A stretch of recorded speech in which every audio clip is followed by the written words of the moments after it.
بسم الله الرحمن الرحيم الحمد لله رب العالمين والصلاة والسلام على رسول الله.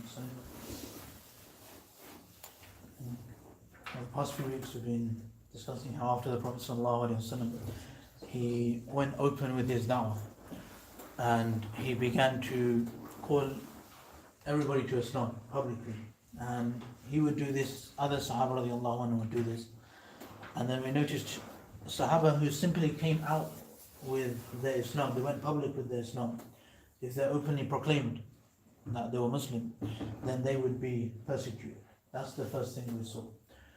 We also saw on top of this that the Prophet ﷺ himself, he was persecuted a lot more. And then also we saw how much hatred the enemies of Islam had for these people. So this level of persecution, it was already there, that the Quran was banned, people were not allowed to publicly be Muslims. If you're a Muslim and you're publicly announcing that you're a Muslim, then this person, whoever was to do this, would be persecuted and they would be harassed by the people. So this is something which has already now been established. So now, moving on from this, we notice that the Prophet ﷺ, he therefore allowed many of the Sahaba radiallahu anhu to leave Makkah and go to Abyssinia. So when they went to Abyssinia, again, this was a big problem for the Quraysh. The Quraysh, they came together and they discussed, how will it be possible for us to retake the Muslims? So we've lost the Muslims, they've gone to Abyssinia. How will we be able to get them back and bring them back to Makkah, make them our prisoners, and again, make them torture them again? We can't bear that they are free and able to worship Islam as they will, completely without any kind of objection. This is something which the Quraysh, they found it very hard. When they tried to execute their plan and they went to Abyssinia and then they were turned away, this is something which hurt them a lot. And then when they came back, we noticed that the people of Makkah, they were even more angry about this. That the people that escaped from us, they managed to go to a land where they're safe. And now the Sahaba, they all had this opportunity now. If they wanted to, they could all go to Abyssinia, they could all escape from them. So they were monitored a lot more, they were under surveillance a lot more. It was a lot more difficult, their lives became more difficult. And this is one thing from the offset, we noticed that the Sahaba radiallahu anhum, at this point especially, many of them, they were told to be secret with their Islam.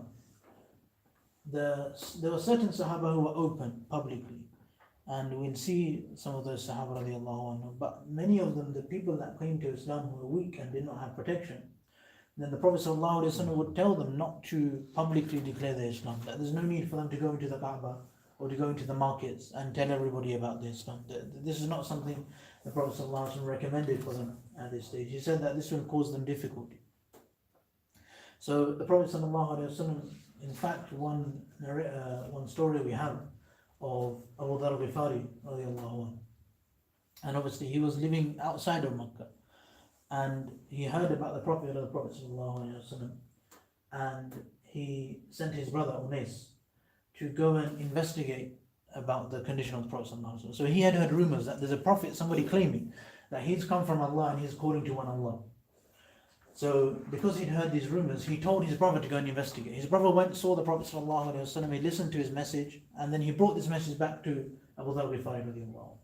Abu Dharr Ghifari, he told him that, it seems that he's not a soothsayer, he's not a poet, and it seems like he's, a genuine prophet of Allah. And Unais, he actually believed the Prophet ﷺ, and he became Muslim. Abu Dharr Ghifari said that I will look into this myself. So he himself made the journey to Makkah, and he came to Makkah himself looking for the Prophet ﷺ. However, Unais had told him that when I got into Makkah, everybody's telling me that Abu Dharr Ghifari is actually a soothsayer, he's a magician. Somebody's saying that he's mad. Everybody's saying bad things about him. Everybody's saying don't go to him or he'll do magic on you and you will be confused. So Unais told his brother that as soon as I got to Makkah, I was told to stay away from him, and if you go and spend time with him, then you're also blacklisted. You're also somebody who's be made to be aware of. Even before the boycott, the Sahaba radiallahu anhum, it was actually very difficult for them to even deal with one another, to because it was something the Prophet ﷺ advised for them to stay quiet, to stay secret. But if they were to come publicly and people were to see that they're learning the Quran, for example, in the house of Arqam, or they're learning about Islam, or they are telling other people about Islam, then this would cause problems for them. So this is something Unais narrated back to Abu Dharr Ghifari. So Abu Dharr Ghifari radiallahu anhu, when he came to Makkah, he couldn't publicly ask that, who is Muslims? Or where can I find the Prophet sallallahu alaihi wasallam?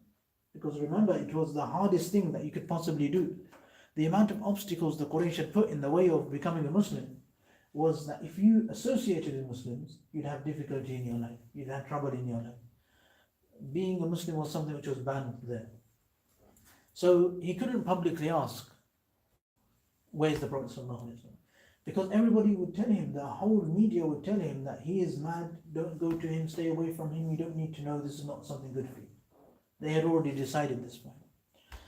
So he came to Makkah, he stayed around the Kaaba, he didn't really have anywhere to stay, so he started settling down for the night, looking around for somewhere to stay.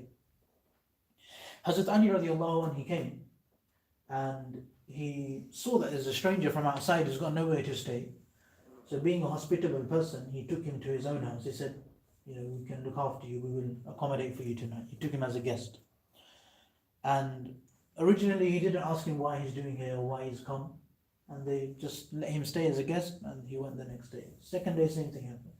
On the third day, Ali radiallahu anh took him again. But this time he asked him that, what are you doing in Makkah? How come, for 3 days you've just been looking around for somewhere to sleep? I'm not sure what you're doing here. So then now Abu Dharr Ghifari knows that this is an opportunity for him to find out what he's trying to find out. And notice in 3 days, it wasn't possible for him to actually find out the location of the Prophet ﷺ, or to get close enough to accept Islam. Because it was all undercover. It wasn't something which anybody could do publicly. The only person who was publicly speaking, many scholars say, was just the Prophet ﷺ. Rasulullah himself would come out and give public da'wah during these years. But the people generally themselves would keep it secret, would keep it quiet. And they would publicly, they would learn in Darul Arqam, which the Sahaba radiallahu anh knew about. But Darul Arqam was, again, a secret location. It wasn't something everybody knew. It wasn't like a public school where everybody could go. So it's very, very undercover, all these things. For 3 days, he couldn't even meet the Prophet sallallahu alaihi wasallam. So on the third night, remember Abu Dharr Ghifari has come from outside, so he's staying in Makkah. He's staying at Ali radiallahu anhu's house. So on the third night of staying at Ali radiallahu anhu's house, Ali asks him, what are you doing here? Now Abu Dharr Ghifari in 3 days has not managed to get any closer to the Prophet sallallahu alaihi wasallam. So this is the one option he has, to ask a Makkah, to ask somebody from Makkah, where's Rasulullah, where's the Prophet? So he says to Ali radiallahu anhu that I'm going to ask you to swear an oath that you don't tell anybody, an oath of secrecy, that nobody finds out that I've asked you this question. It's a very dangerous question I'm going to ask you. And then Ali radiallahu anhu, he agreed, and then they said that I've come looking to find out more about Islam, to find out about the Prophet sallallahu alaihi wasallam, and then I want to meet the Prophet sallallahu alaihi wasallam. Then Ali radiallahu anhu, obviously being the Muslim, he said, okay, tomorrow I will take you to the Prophet sallallahu alaihi wasallam. And then again, the secrecy of Islam, Ali radiallahu anhu was known to be a Muslim. Everybody knew this. But then if somebody has come from outside Makkah, and now this person from outside Makkah is with Ali radiallahu anhu, they're all going to think that this person might be Muslim as well. He might have come from outside to become Muslim. Let's stop him. So even on the journey from the house of Ali radiallahu anhu, where Abu Dharr Ghifari had come to stay, from the house of Ali radiallahu anhu to the Darul Arqam where the Prophet sallallahu alaihi wasallam is, just on this journey, Ali radiallahu anhu, he says to Abu Dharr Ghifari that we're not going to walk together on this. If I'm going to walk a little bit forward, and then if I think that there's such a person watching us who may cause trouble, who may ask why is this stranger from outside walking with Ali radiallahu anhu, then what I will do is I will stop and I will start tying my shoelaces, or I will start fixing something, and you have to carry on walking. So I'm walking, and if I think somebody is going to have a problem with you being with me, then I will stop, fix my shoelaces, and you'll carry on walking as if you have nothing to do with me. This is to show that this outside person is not associated with Islam, it's not associated with the cousin of the Prophet sallallahu alaihi wasallam. So this is one thing which they did on the journey. Eventually they got to a house of Arqam, and Abu Dharr Ghifari radiallahu anhu, he came to the Prophet sallallahu alaihi wasallam, he embraced Islam. And then when he embraced Islam, he immediately went outside into the Kaaba and announced that I bear witness that there's nobody worthy of being worshipped except Allah, and that Muhammad sallallahu alaihi wasallam is the messenger. And he said this publicly, and as soon as he said this publicly, all of the people of Makkah, they pounced on him, they started attacking him. And Abbas radiallahu anhu, the uncle of the Prophet sallallahu alaihi wasallam, he came and he said that, this Abu Dharr Ghifari is from the tribe of Ghifari. A lot of our trade has to pass through this tribe. So if we cause him any trouble, if we injure him or if we kill him, then we're going to have a lot of trouble in the future with our trade routes and our trade deals. So this is something to bear in mind. And they all stepped away and they realized we have to value this person. Killing him is not acceptable. Some narrations say this happened 3 days in a row. Abu Dharr Ghifari did this, then he, Abbas radiallahu anhu said, you can't attack him. And then he went away. And then the second day he done the same thing, third day. And then the Prophet sallallahu alaihi wasallam advised him that keep it a secret. You don't need to come out and tell everybody about this. Right now keep it quiet and then go back and tell people about Islam over there. So he didn't tell him to publicly come out and give da'wah and do that. Again, this is a form of da'wah. This is one of the main reasons why a person would do this. That a person will come and publicly declare, so people may, for the simple reason, people will become aware of this. And it will be a reminder for people. People that haven't already understood, they have a chance again. Another reminder for them to accept Islam. So the Prophet ﷺ, again, this is where we see the Prophet ﷺ, despite him being a Muslim, he advised him to keep his Islam quiet, to keep it secret. This is something which was generally the sunnah of the Sahaba radiallahu anhu at that time. And then the Prophet ﷺ himself, however, he would be open. He would always come and give da'wah. And he was very, very firm on giving da'wah to everybody. So now what we find is the persecution was there. And one thing we find is that the persecution after Abyssinia is out. The persecution is more severe now. And the Prophet ﷺ, before we see that, Prophet ﷺ was abused in many ways. And people would come, and we mentioned many stories. And one other story which happened closer to this time is that Utayba bin Abi Lahab. This is the first story we've got. Utayba bin Abi Lahab, who was obviously the son of Abu Lahab. One thing which he did is he came to the Prophet ﷺ and very arrogantly was talking. In fact, one specific verse of the Quran he was denying. He was denying a verse of the Quran. And he was saying, I don't believe in this verse of the Quran. And then he was reading another verse of the Quran, saying, I don't believe in this. Basically, I don't believe in any of the Quran. And then he was abusing the Prophet ﷺ, saying, I don't think you're a prophet. I think you're a liar. I think you're a madman. And then the Prophet ﷺ ignored him, and then he went on further. And then he grabbed the Prophet ﷺ, he struck the Prophet ﷺ. And then he grabbed the shirt of the Prophet ﷺ and ripped the shirt of the Prophet ﷺ. And then he spat at the Prophet ﷺ as well. But also when he tried to spit at the Prophet ﷺ, but he managed to miss. So he tried to spit on the blessed face of the Prophet ﷺ. And then after all this, the Prophet ﷺ, when he was grabbing very close, the Prophet ﷺ, he made a dua, Allahumma sallit alayhi kalban min kilabik. That oh Allah, release one of your dogs on him. From your creation you have these dogs. So one of your dogs, release it and use it to destroy Utayba. So this is the curse of the Prophet ﷺ on Utayba. And the story is quite famous when Utayba then, as a result of this dua of the Prophet ﷺ, he knew that this is going to happen. So now once Utayba was going with some of the people from Makkah to Syria on a trade route, and they camped on their way there. So while they were camping, suddenly a lion came, and Utayba, he saw the lion, and immediately he realized, the first thing came to his mind that the Prophet ﷺ made dua that Allah will kill me with a lion, with one of the big dogs. So he immediately was very worried. Some narrations say that then when they were camping, what Utayba wanted is that he himself is in the middle, because he's very scared of this lion, and he knows the lion's for him. So he wanted to sleep in the middle, and then everybody else sleep around him. So the lion, if it was to eat any of them, it would eat somebody else. It's not going to jump over them and eat the person in the middle is going to go to the edge. So some narrations mention that Utayba did this, that everybody be around him to kind of make sure that the lion can't get to him, or he'll take somebody else before. And other narrations say that he just lied down. And eventually what happened is that this lion, despite the sleeping arrangements which they made, is that in the night it actually jumped over everybody and it severed the head of Utayba. It crushed Utayba. And Utayba was killed by the lion eventually.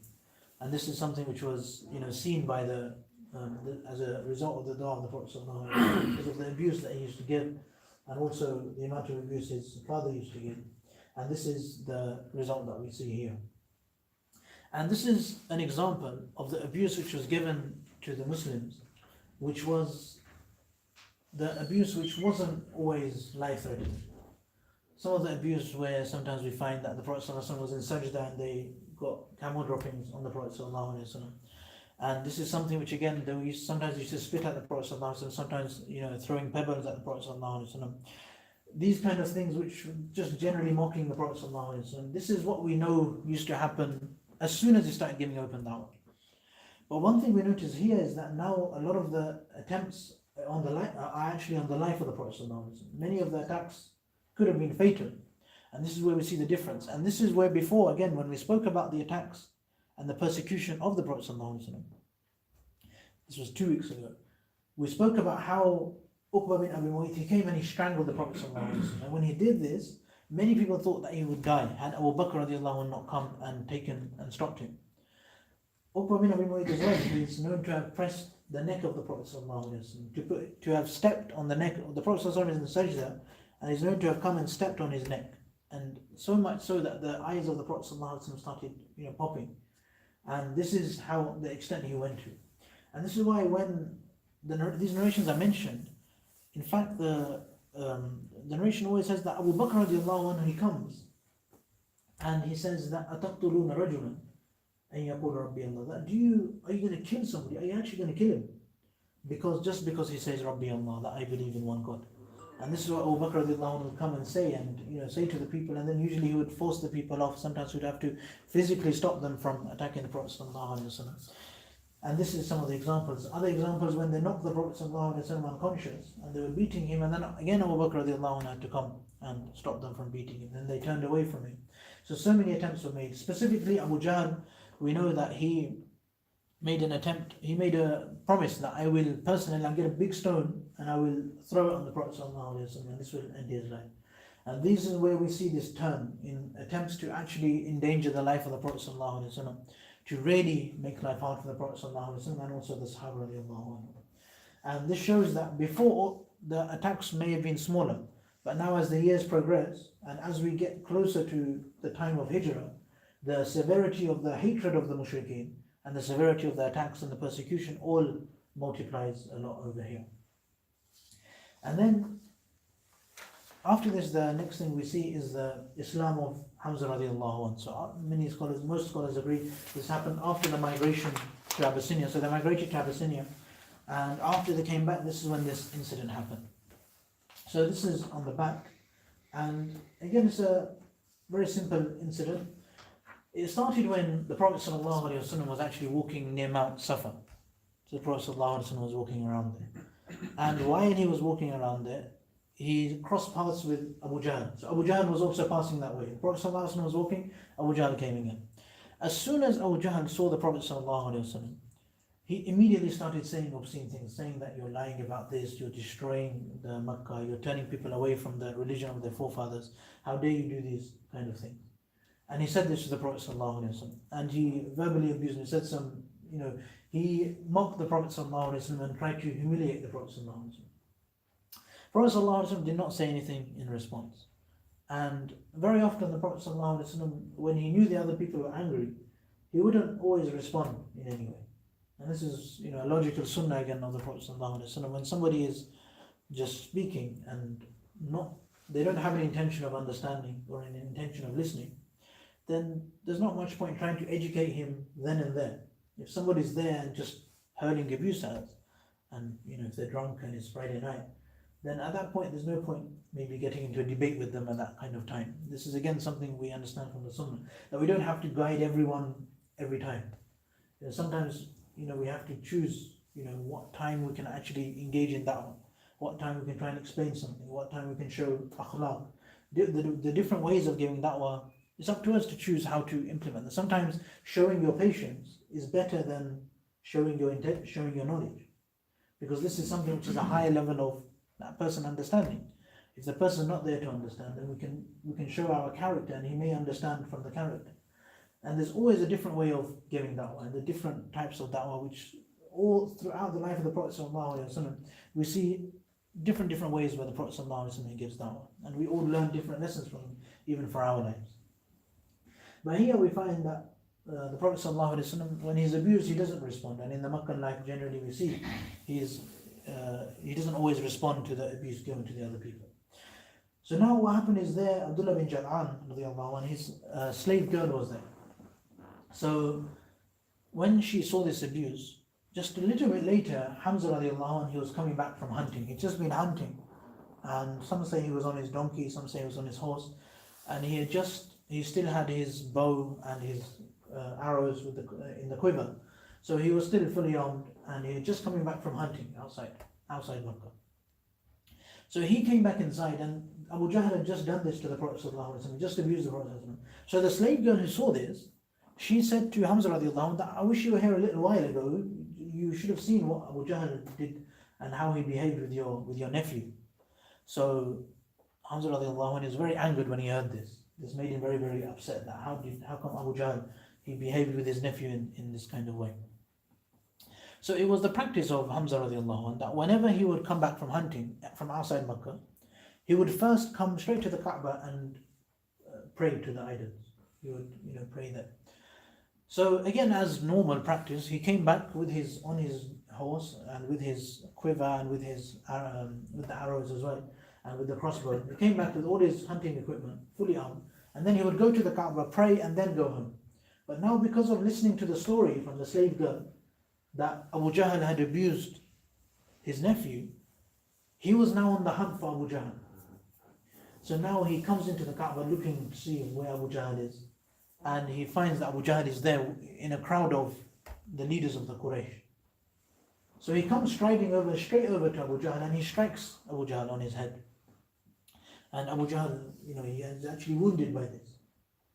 And many of the people around Abu Jahl, they're thinking we should protect him. He's our leader. He's a very important person. Hamza radiallahu anh is a little bit angry, so we should protect Abu Jahl. And some of them came forward to protect him. And Hamza said that, how dare you have the audacity to speak to my nephew the way you spoke to him. I'm a follower of his religion.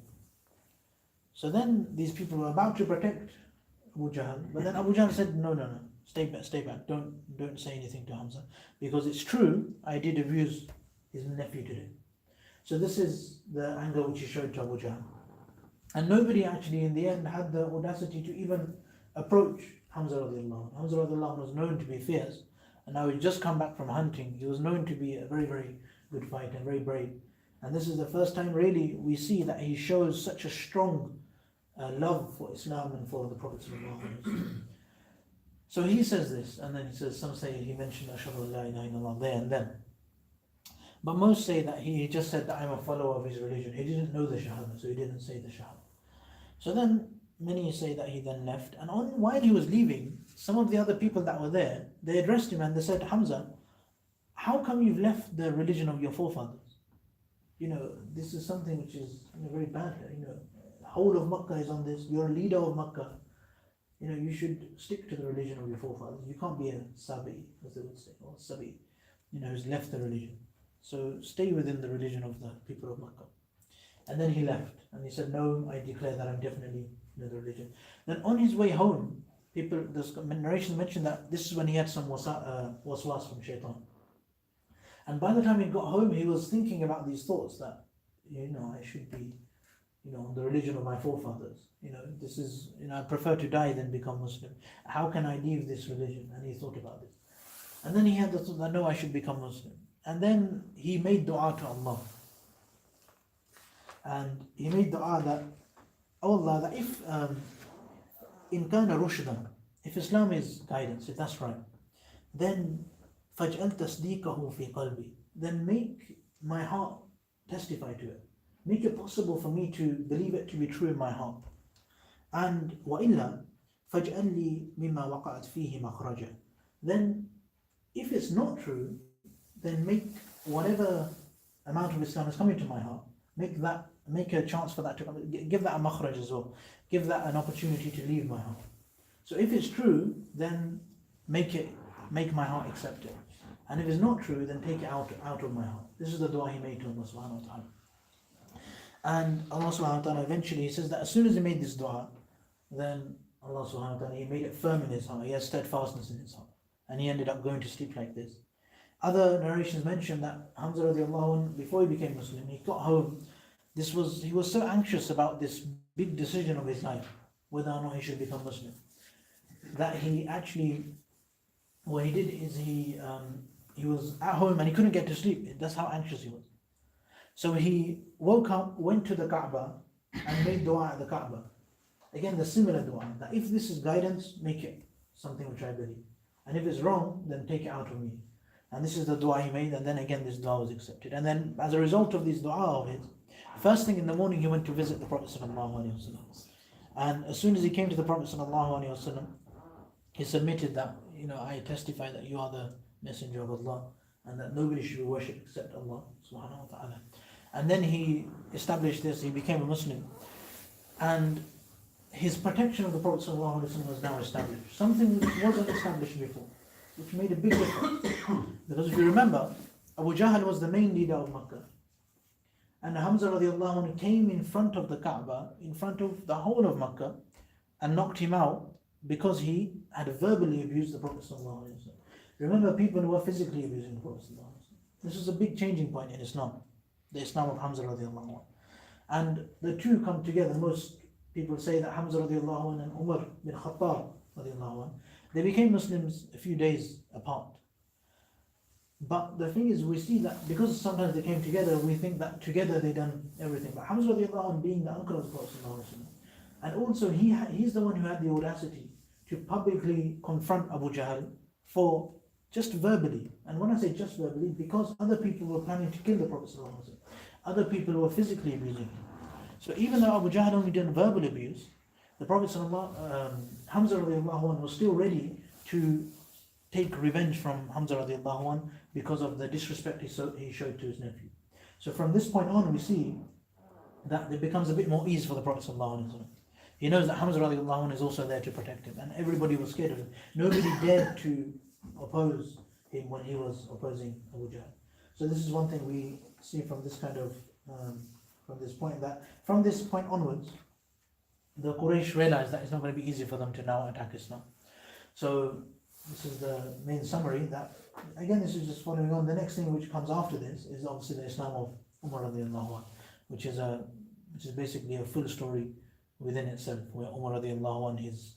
Again, one of the conspiracies here is that we see that the attacks on the Prophet sallallahu alaihi wasallam to kill him become increased. And this is a discussion which happens then as well. And then we find that because of the Islam of Hamza radiallahu anhu, the normal people stop attacking the Prophet sallallahu alaihi wasallam. And then next week, inshallah, we'll move on to the Islam of Umar radiallahu anhu and how that affected Islam and how much difference this made to the da'wah and the way that Islam spread in Makkah.